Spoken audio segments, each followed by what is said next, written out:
Hey there. Subscribe to my channel. And also press this bell icon.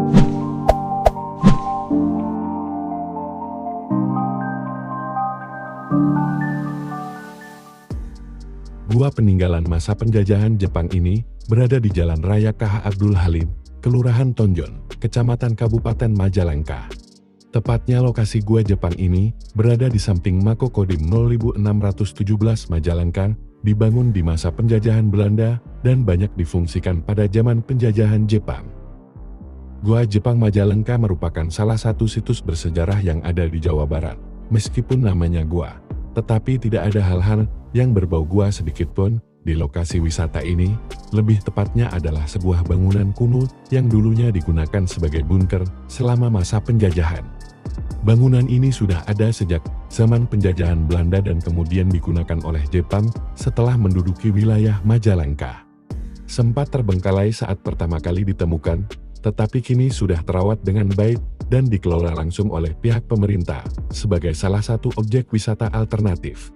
Tidak ada salahnya jika mengunjungi gua yang termasuk bunker ini untuk mengisi hari libur. Memang tidak banyak pemandangan indah, namun pemandangan unik dari bangunan dan benda bersejarah pasti layak sebagai gantinya. Tujuan mereka tidak lain karena penasaran dengan sejarah yang terkandung di dalamnya, serta keunikan dari bangunan dua pintu ini. Dari dua pintu, masing-masing terhubung di ruangan yang sama dan menjadi ruangan utamanya.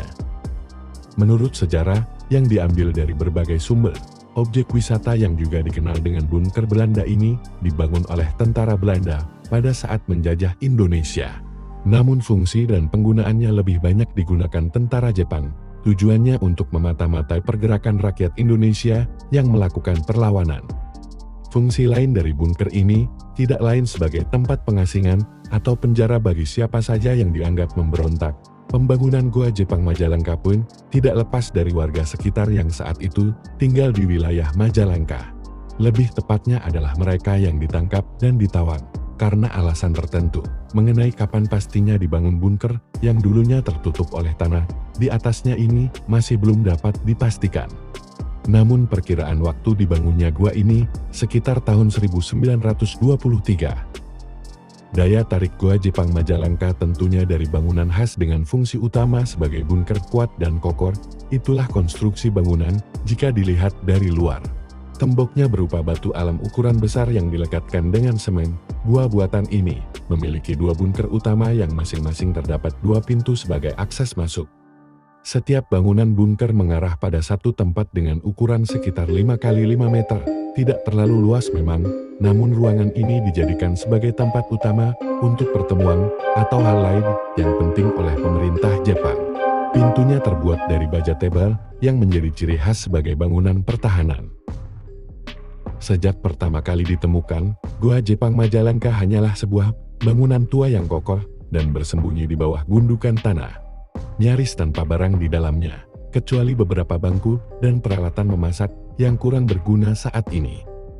Meskipun berada di tengah perkotaan dengan letak yang strategis, gua Jepang Majalengka memiliki udara yang sejuk dan pemandangan asri. Hal ini dikarenakan lokasinya berada di ketinggian sekitar 500 mdpl. Setiap bangunan kuno, bangunan tua, atau sejenisnya, kebanyakan mengandung unsur mistis di dalamnya. Begitu juga dengan gua Jepang Majalengka yang konon tidak dapat dimasuki sembarang pengunjung. Setiap wisatawan yang masuk katanya tidak dapat keluar lagi atau dikatakan tersesat. Belum lagi tidak boleh mengatakan kata-kata tertentu yang dipercaya dapat membuat kerasukan. Mengenai hal ini, tentunya tidak bisa dibenarkan sepenuhnya. Sebagai bukti adalah banyak wisatawan yang masuk dan keluar dengan mudah tanpa tersesat sedikit pun. Untuk larangan mengucapkan kata-kata tertentu mungkin dibuat supaya tetap menjaga perilaku selama berkunjung. Namun sayang, saat ini gua peninggalan Jepang tersebut kondisinya sangat miris dan menjadi sasaran vandalisme. Terlihat dipenuhi tulisan yang kurang enak dipandang, dan bahkan koretan tangan-tangan itu terlihat mengotori bagian pintu dan dinding gua Jepang. Mengotori area gua Jepang, terlihat kurang jelas maksud dan tujuannya apa. Yang lebih parahnya, di lokasinya bersejarah ini dan sangat disayangkan terlihat juga gambar mural yang menampilkan logo tim sepak bola, sehingga membuat warga setempat kesan dengan adanya aksi vandalisme itu.